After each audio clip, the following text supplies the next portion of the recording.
Matinale spéciale ce matin sur RMC. On prend le temps d'explorer en profondeur un thème qui sera crucial pour l'élection présidentielle. On voit bien, à vos yeux, c'est un vrai enjeu.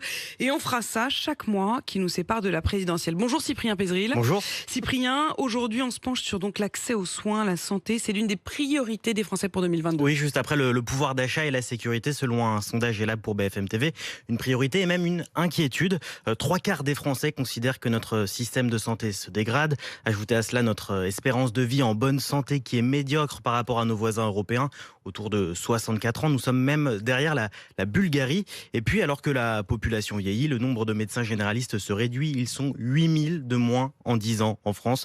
Et ce sont les zones rurales qui sont principalement touchées. L'espérance de vie des personnes habitant à la campagne est inférieure de 2 ans par rapport à celle des urbains. Ce chiffre, il est terrible et il dit tellement 2 ans de moins d'espérance de vie si vous vivez à la campagne aujourd'hui en France. Quelle inégalité. On va donc explorer 3 thématiques ce matin. On va commencer par la santé mentale. Rendez-vous à 6h40 d'ailleurs avec le psychiatre Michel Dejoyeux. Oui, parce que 16% des Français sont dépressifs et 26% d'entre nous sommes dans un état anxieux en hausse avec la crise sanitaire. Face à ce constat, Emmanuel Macron a voulu simplifier l'accès aux séances chez le psy pour les étudiants d'abord, mais ils sont peu à avoir utilisé ces séances gratuites. Et puis pour tous les Français qui le veulent dans les prochains mois. Ça, c'est le bilan du président de la République. Mais que proposent les autres candidats? Anne Hidalgo, elle veut faire de la santé mentale la grande cause de son quinquennat. Elle veut notamment reconnaître le burn-out comme maladie professionnelle.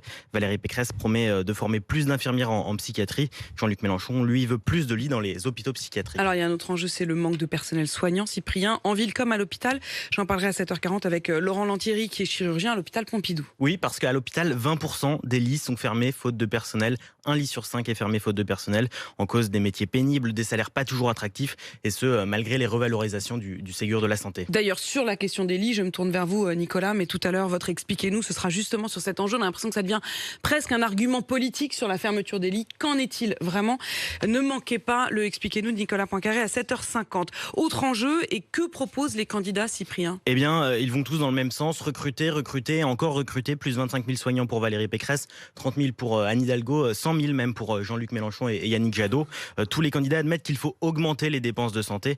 Fabien Roussel, le candidat communiste, lui, veut multiplier par 1,5, voire 2, le salaire des infirmiers et des aides-soignants. Enfin, l'autre grand problème, ce sont les déserts médicaux. Et ça, on en débattra tous ensemble à 8h10 avec le médecin généraliste Jean-Paul Hamon. Oui, parce qu'un Français sur 4 vit dans un désert médical. Obtenir un rendez-vous chez le généraliste ou même chez un spécialiste relève du parcours du combattant. Conséquence, 1/3 des Français a déjà renoncé à se faire soigner à cause de l'éloignement. Alors face à ça, les candidats de la présidentielle veulent contraindre les jeunes médecins à s'installer en zone sous-dotée. Une contrainte plus ou moins forte selon les candidats. Des obligations mal vues par les associations d'intérêt. Elles craignent que la médecine générale soit encore moins attractive que les autres spécialisations. Merci Cyprien, matinale spéciale santé avec vous tous et vos témoignages.